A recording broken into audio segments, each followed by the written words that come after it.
Hello friends, ഒത്തിരി ഒത്തിരി സ്വപ്നങ്ങൾ സീരിയലിൻ്റെ ഇന്നത്തെ എപ്പിസോഡ് റിവ്യൂയിലേക്ക് എല്ലാ കൂട്ടുകാർക്കും സ്വാഗതം. അങ്ങനെ വർഷയും അതുപോലെ വിവേകും രണ്ടുപേരും കൂടി ശ്രീനാഥിനെ കൊണ്ട് തൻ്റെ വീട്ടിലേക്ക് പോകാൻ തീരുമാനിച്ചിരിക്കുകയാണ്. ആ സമയത്ത് ഒരു ഹോട്ടലിൻ്റെ മുന്നിൽ നിർത്തുന്നുണ്ട്. എന്തെങ്കിലും ഫുഡ് വാങ്ങിക്കണം. ശ്രീയേട്ടൻ ഇതുവരെ കഴിച്ചിട്ടുണ്ടാവില്ല. ഈ മരുന്ന് കഴിക്കുന്ന സ്ഥിതിക്ക് എന്തെങ്കിലും കൊടുത്തിട്ട് വേണം ടാബ്ലറ്റ് കൊടുക്കാനെന്ന് പറയുന്നുണ്ട്. ആ സമയത്ത് എന്തായാലും ഒരു കഞ്ഞി വാങ്ങിക്കുക, അതാണ് കൊടുക്കേണ്ടത്. നമുക്ക് പൊടിയരിയോ എന്തെങ്കിലും വാങ്ങിച്ചിട്ട് പോയാൽ മതി. വീട്ടിലൊന്നും ഉണ്ടാക്കാൻ സാധ്യതയില്ല. അപ്പോൾ ഇത് കൊണ്ടുപോയിട്ടുണ്ടെങ്കിൽ ഉണ്ടാക്കി കൊടുക്കാമല്ലോ. അത് നമുക്ക് എന്തായാലും ചെയ്യാം. തനിക്ക് എന്താ വേണ്ടതെന്ന് വിവേക് ചോദിക്കുന്നുണ്ട്. എനിക്കിപ്പോൾ ഇവിടെ എന്തെങ്കിലും ഉണ്ടോ എന്ന് നോക്കാം, നമുക്ക് അതിനനുസരിച്ച് കഴിക്കാം. അങ്ങനെ ഫുഡൊക്കെ വാങ്ങിക്കൊണ്ടിരുന്ന സമയത്ത് കാറിൽ നോക്കുന്ന സമയത്ത് വിവേകും വർഷയും ശ്രീനാഥിനെ കാണുന്നില്ല കേട്ടോ. ആ സമയത്ത് എല്ലാ സ്ഥലത്തും അവർ അന്വേഷിക്കുന്നുണ്ട്. വിവേകും അതുപോലെ തന്നെ വർഷയും കൂടി ചെന്നിട്ട്. പക്ഷേ ശ്രീനാഥ് മിസ്സിങ് ആണ്. അവിടെ എല്ലാവരോടും ചോദിച്ചപ്പോഴും ഇങ്ങനെ ഒരാളെ കണ്ടിട്ടില്ല എന്ന് തന്നെയാണ് കേട്ടോ അവർ പറയുന്നത്.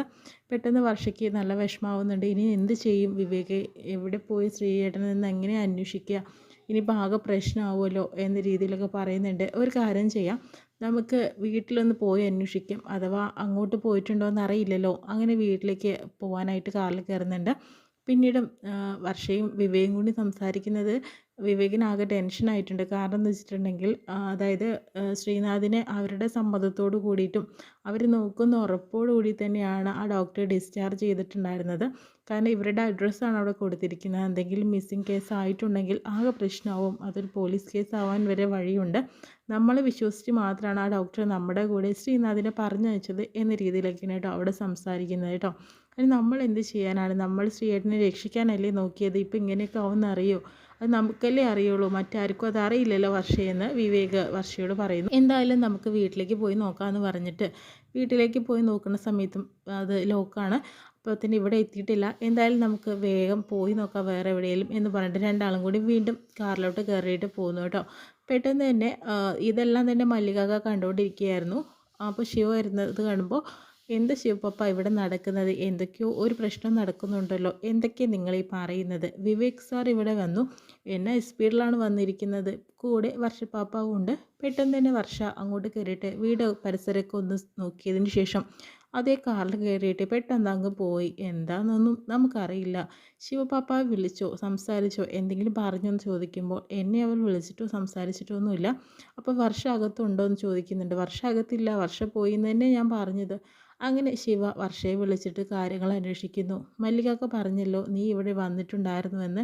നീ എങ്ങോട്ടാണ് പോയത്? അത്യാവശ്യം ഒരു കാര്യമുണ്ട്, ഞാൻ എന്തായാലും വന്നിട്ട് ഡീറ്റെയിൽ ആയിട്ട് നിന്നോട് സംസാരിക്കാമെന്ന് ശിവയോട് പറയുന്നു കേട്ടോ.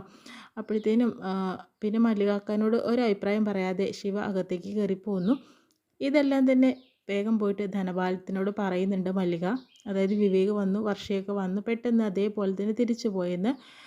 അപ്പോൾ മല്ലികാക്ക് എന്തായാലും എല്ലായിടത്തും ന്യൂസ് എത്തിച്ചിട്ടുണ്ടാവുമെന്ന് വിവേകും വർഷയും കൂടെ പറയുന്നുണ്ട്. അങ്ങനെയാണെങ്കിൽ ആകെ പ്രശ്നമാവുമല്ലോ വിവേക്, എന്താ ചെയ്യുക?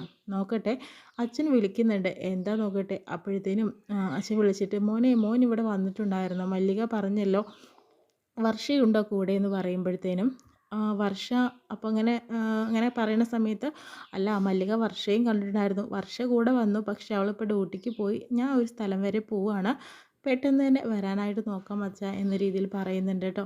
അല്ല മോനെ എങ്ങോട്ടാണ് പോകുന്നതൊന്നും പറഞ്ഞില്ല, ഇവിടെ വന്നിട്ട് എന്തുകൊണ്ടാണ് അച്ഛനെ കാണാതെ പോയതെന്ന് ചോദിക്കുന്നുണ്ട്. അത്രയും അത്യാവശ്യമായിട്ടുള്ളൊരു കാര്യത്തിന് വേണ്ടിയിട്ടാണ് ഞാൻ പോയത്. എന്തായാലും അച്ഛൻ വിഷമിക്കേണ്ട, ഞാൻ ഉടനെ തന്നെ വരും. വർഷ എൻ്റെ കൂടെ ഉണ്ടായിരുന്നു, പക്ഷേ ഇപ്പോൾ അവൾ ഡ്യൂട്ടിക്ക് പോയെന്ന് പറയുന്നു കേട്ടോ. അതിനുശേഷം തന്നെ എന്തായാലും അച്ഛാ ചെക്കിങ് നടക്കുന്നുണ്ട്, ഞാൻ പിന്നീട് വിളിക്കാമെന്ന് പറഞ്ഞിട്ട് ഫോൺ കട്ടാക്കുന്നുണ്ട്. പെട്ടെന്ന് തന്നെ എന്തായി സാർ എന്ന് ചോദിക്കുമ്പോഴത്തേനും, എന്തായാലും അവരൊരു സ്ഥലം വരെ പോവുകയാണ്, വർഷ കൂടെ ഇല്ല, എന്തോ ഒരു തപ്പ് നടക്കുന്നത് പോലെ തോന്നുന്നില്ലേ സാർ എന്ന് പറയുന്നുണ്ട്. അതൊന്നുമില്ല, അവൻ എന്തായാലും പെട്ടെന്ന് ഇങ്ങോട്ട് വരാമെന്ന് പറഞ്ഞിട്ടുണ്ട്. ഇല്ലല്ല, ഇതിൽ എന്തൊരു കള്ളമുണ്ടെന്ന് മല്ലിക തറപ്പിച്ച് പറയാൻ കേട്ടോ. വസുന്ധര മാഡം അവിടെ ഇല്ലാത്തത് എന്തുകൊണ്ടും നന്നായി, ഇപ്പം അല്ലെങ്കിൽ ആകെ പ്രശ്നമായി എന്നുള്ള രീതിയിൽ തന്നെ ധനപാലൻ പറയുന്നുണ്ട്. പിന്നീടാണെങ്കിലോ കാണിക്കുന്നത് വിവേകിനെയാണ്. വിവേകാണെങ്കിലോ ആ ഒരു ഫ്രണ്ട് ഉണ്ടല്ലോ ശ്രീനാഥിൻ്റെ ബെസ്റ്റ് ഫ്രണ്ട് ഉണ്ടല്ലോ, അയാളെ വിളിക്കുന്നുണ്ട്. വിളിച്ച് അന്വേഷിക്കുന്ന സമയത്ത് അവിടെയും എത്തിയിട്ടില്ല എന്നാണ് അദ്ദേഹവും പറയുന്നത്. ശ്രീനാഥ് എവിടേക്ക് പോയി എന്നറിയോ എന്ന് ചോദിക്കുമ്പോൾ, എനിക്കറിയില്ല, അവൻ പോകാൻ പറഞ്ഞ സ്ഥലത്തൊന്നും അവൻ എത്തിയിട്ടില്ല, ഞാൻ എല്ലായിടത്തും വിളിച്ച് അന്വേഷിച്ചു എന്ന് ആ ഫ്രണ്ടും തിരിച്ച് വിവേകിനോടായിട്ട് പറയുന്നുണ്ട് കേട്ടോ. വിവേകും തന്നെ ആകെ ടെൻഷൻ ആവുന്നുണ്ട്. വർഷയോട് പറയുന്നുണ്ട് എവിടെയും ശ്രീനാഥ് എത്തിയിട്ടില്ല, എന്തോ ഒരു പ്രശ്നമുണ്ട്, അയാൾ എങ്ങോട്ടാണ് പോയതെന്ന് ആർക്കും അറിയുന്നില്ലല്ലോ, എന്നൊരു കാര്യം ചെയ്യാൻ നമുക്ക് എന്തായാലും ഒന്ന് അന്വേഷിക്കാമെന്ന് പറയുന്നു. പെട്ടെന്ന് മല്ലികാക്കയാണെങ്കിൽ ധനപാലനെയും കൊണ്ട് ശിവയുടെ അടുത്തേക്ക് തന്നെ ചെല്ലുന്നുണ്ട്. ശിവയ്ക്ക് എല്ലാം അറിയുന്നതാണ് ധനപാലത്തിനോട് നമ്മുടെ മല്ലികാക്ക പറയുന്നത്. ആ സമയത്ത് അങ്കിൾ അങ്കിൾ വായോ എന്ന് പറയുന്നു. ഗുഡ് മോർണിംഗ് എന്നൊക്കെ പറയും. ഗുഡ് മോർണിംഗ് ഒക്കെ പിന്നെ പറയാം മോളെ. പിന്നെ എവിടേക്കാണ് വിവേക് പോയതെന്നറിയോ? വർഷയില്ലേ കൂടെ? വിവേകിനെ ഞാൻ വിളിച്ചിട്ടുണ്ടായിരുന്നു, പക്ഷേ അവൻ നല്ല രീതിക്കൊരു മറുപടി അല്ല എനിക്ക് തന്നത്. എന്തോ ഒരു മറച്ചു പിടിക്കുന്നത് പോലെയൊക്കെ ആയിട്ടാണ് എനിക്ക് തോന്നിയിട്ടുള്ളത്. എന്തെങ്കിലും പ്രശ്നമുണ്ടോ മോളെ എന്ന് ചോദിക്കുന്നുണ്ട്. എനിക്കറിയില്ല അങ്കിൾ, വർഷ എന്നെ വിളിച്ചിട്ടില്ല, ഞാനാണ് വർഷയെ വിളിച്ചത്. അപ്പോൾ അവളും എവിടെ എത്തിയെന്നോ എങ്ങനെ എത്തിയെന്നോ ഒന്നും പറഞ്ഞിട്ടില്ല. എല്ലാം വന്നിട്ട് ഡീറ്റെയിൽ ആയിട്ട് പറയാമെന്ന് തന്നെയാണ് അവളും പറഞ്ഞിരിക്കുന്നത്. എന്തോ ഒരു പ്രശ്നമുണ്ടെന്ന് എനിക്കും തോന്നിയിട്ടുണ്ട്, അല്ലാതെ അവൾ എങ്ങോട്ടാണ് പോയതെന്നും എന്നെ വിളിച്ച് അറിയിച്ചിട്ട് പോലുമില്ല എന്ന രീതിയിലൊക്കെ പറയുന്നുണ്ട് കേട്ടോ.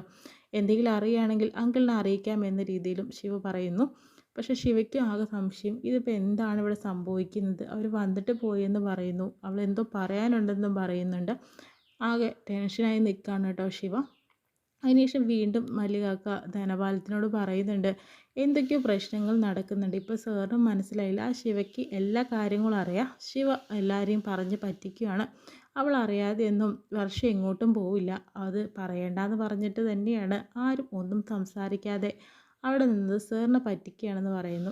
എന്താ മല്ലിക, നീ നിൻ്റെ പണി നോക്ക്, എന്തായാലും വിവേക് ഇങ്ങോട്ട് വരട്ടെ, എന്നിട്ട് ബാക്കി കാര്യങ്ങൾ ഞങ്ങൾ തീരുമാനിച്ചോളാം, നീ ഇതിൽ കൂടുതൽ തലയിടാൻ നിൽക്കണ്ട എന്ന രീതിയിലൊക്കെ പറയുന്നുണ്ട്. ധനപാലൻ അങ്ങോട്ട് പോകുന്നു. അപ്പോൾ മല്ലികാക്ക പറയുന്നുണ്ട് എന്തായാലും ഈ കള്ളൻ ഞാൻ കണ്ടുപിടിച്ചിരിക്കും, അങ്ങനെ ഇവരങ്ങനെ കള്ളത്തരം കാണിച്ചിട്ട് ഈ വീട്ടിൽ നിൽക്കണ്ട, ഇതെല്ലാം അറിയിച്ചിട്ട് മേഡത്തെ ഞാൻ അറിയിക്കും എന്ന രീതിയിൽ തന്നെയാണ് കേട്ടോ നമ്മുടെ മല്ലികാക്ക പറയുന്നത്.